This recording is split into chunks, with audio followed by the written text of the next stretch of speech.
meron dito sa bagong Infinix HOT 70 at least. Itong Infinix HOT 70 is may dynamic shine design na po ito. Yes, with pearl smooth finish. Hindi siya parang normal na design lamang. Meron na siyang 45 watt lightning fast charge plus 6,000 mAh battery. And yes, dust and water resistance na rin po ito. Plus SGS certified and 3 times OS upgrade. So, hello ka-techies! Ayan, welcome back again sa aking Liz Tech channel. Ayan, nandito naman ulit sa Tilis for another video. And for today's video is another budget phone na naman ang ating i-review. And this time is ito nga yung most requested ninyong i-test natin, which is ang panibagong Infinix HOT 70. Ito yung pinakabagong budget phone nila ngayon this year, 2026. May pa-slogan din sila ditong life full of color when I hold you. It stands as an everyday companion that empowers users to express individuality and unique style wherever they go. So yan ang isa sa mga abangan nyo dito sa Infinix HOT 70. Now, itetest natin kung ano pang meron dito na i-offer sa atin at kung worth it ba talaga siyang contender dito sa market ngayon.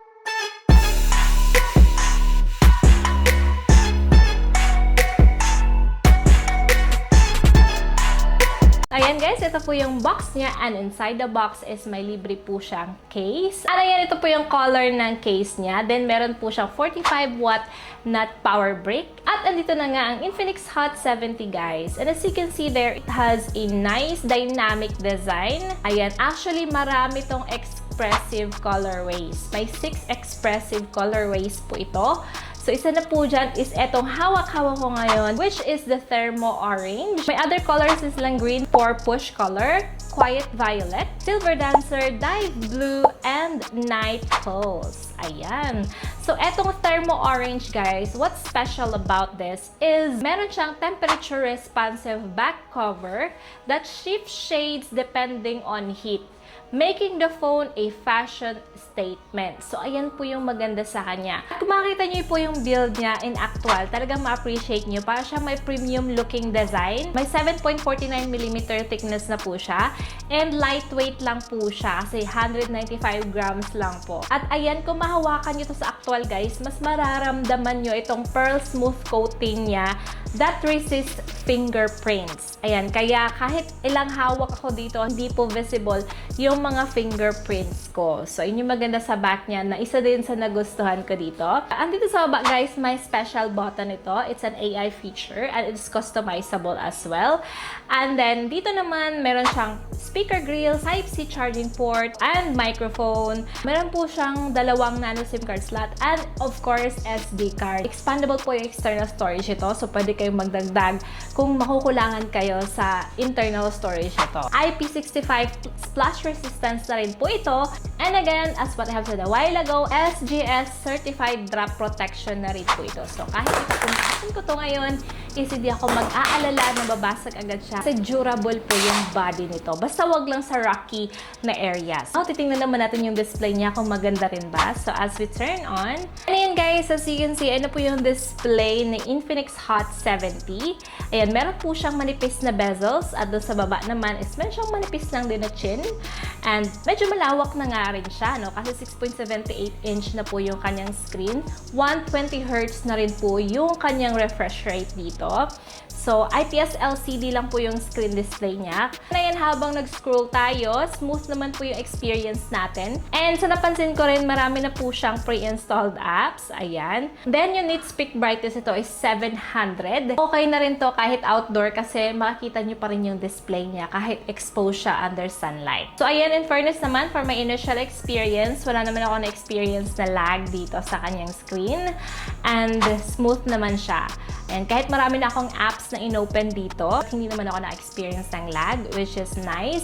Now, titingnan natin guys kung ano yung system naman ng Infinix HOT 70. Kung sisilipin natin dito yung settings niya, nakalagay dito guys is Helio G100 Ultimate na po ito. At ayan, meron po siyang 6,000 mAh battery. So, good thing is malaki yung battery nito. And then, meron po siyang 4GB na RAM. Ang laki din ng storage pala nito, ha? Sa kanyang presyong under 10K. So, ayan. And expandable pa, diba? So, yun yung maganda dito, guys. Now, sa gaming, guys, sinest namin siya sa COD or sa Call of Duty. And makikita nyo dyan, wala kami na-experience na lags, frame drops. Ayan. Solid din naman pala to sa gaming. Though, hindi lang talaga sa mga expensive gaming. Based dito sa gaming na ito, guys, playable naman po ang phone na ito. So, huwag kayong mag-alala, lalo na sa mga mahilig maglaro dyan. Kasi may enjoy naman ninyo ito. Kahit entry-level phone ito, pero mapaglaruan po siya ng COD. So, what more sa Mobile Legends? So, ayun, basta hindi lang sa mabibigat na gaming app, pwedeng-pwede po itong phone na ito. So, now guys, ayan, nakita nyo na po yung gaming. Sa battery naman tayo. So, isa sa nagustuhan ko dito, guys, is kahit 6,000 mAh yung battery nito, mabilis po siyang i-charge. Okay? So, sa charging experience ito, guys, ang bilis po ng charging nito. 1 hour, fully charged na po yung device na to. And imagine, 6,000 na yung battery nito. And 45 watt lang po yung charging support niya. But, kaya po niya ma-fully charge yung phone ng 1 hour lang. And ayan, sa draining naman, guys, I'm happy naman na sa aming testing din sa draining nito from day. Ito yung percentage. 100%. Ayan, nilaro namin siya. Moderate use, guys. Social media lang, konting gaming, nanonood ng movie. At ayan, guys, kahit gabi na, naglalast pa rin po siya. Ganito po ka-solid ang kanyang battery. In fact, ngayon nga po, simula kanina nag-test kami dito, hanggang ngayon na 10 PM na, may 36% pa pong natira sa kanya. So, di ba? Napaka-solid ng battery nito. Sa battery, guys, no worries kasi solid ang battery performance ng Infinix HOT 70 ngayon. And now, Ate Liz, what about sa mga features nito? Oh yes, of course, meron. So, si Infinix HOT 70, meron din po siya ng mga features na nakikita nyo sa mga mid-range nila. Ayan, kasi dito sa Infinix HOT 70, kahit entry-level phone ito, meron pa rin siyang one-tap AI button as you can see there sa kanyang special button dito sa gilid. Ayan, a shortcut key po ito that instantly triggers AI-powered actions. For example, mag-tap kayo once to summarize text or translate or generate quick responses na hindi mo na kailangan magbukas ng multiple apps. Ayan, yun yung maganda dito sa one-tap AI button niya. Meron din po siyang AI flash memo. Ito naman, guys, it converts on-screen text into actionable items. So, for example, if you are reading a message with a date, yung flash memo can auto-create a calendar event. Yan. If there's a phone number, it can save it directly to contacts. So, di ba? Mas mapadali na yung trabaho mo. Meron din po siyang Folax AI Assistant. Dito yan bago sa atin sa mga Infinix phones. But sa mga hindi po familiar dito, ito yung built-in voice assistant ng Infinix phones, katulad nitong Infinix HOT 70 that integrates ChatGPT and Google Gemini. It lets you ask questions, draft content, or get real-time answers without needing third-party apps. Of course, meron din siya ng mga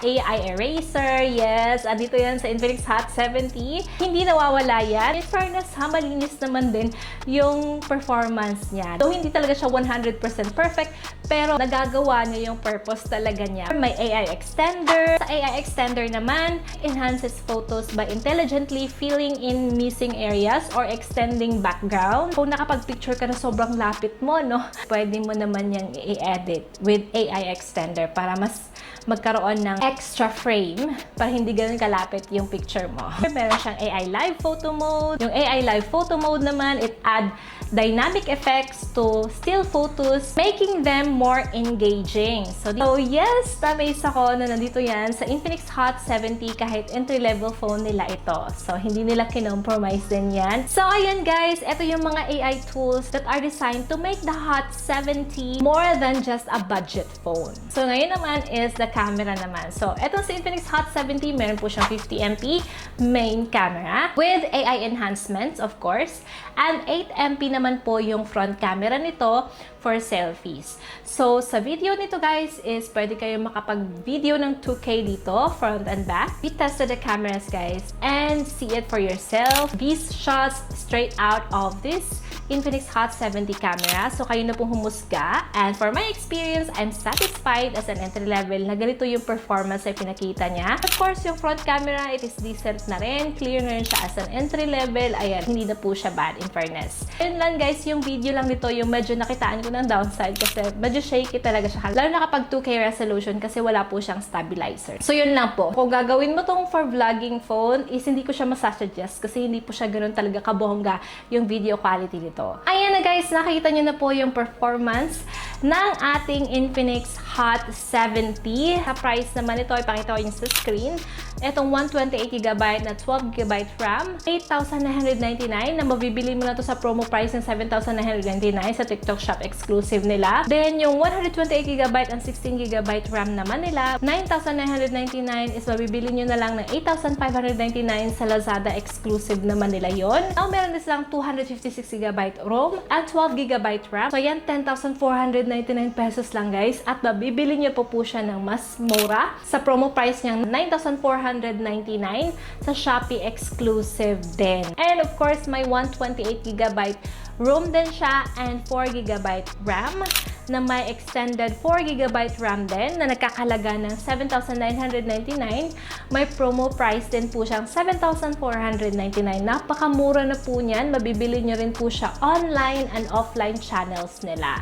So, ayan guys, narinig niyo na yung mga presyo niya. Para sa akin ha, sa mga presyuhan na yon, talagang napakasulit na po ng Infinix HOT 70 na ito. Para sa akin kasi, itong Infinix HOT 70, it is more than just a budget phone.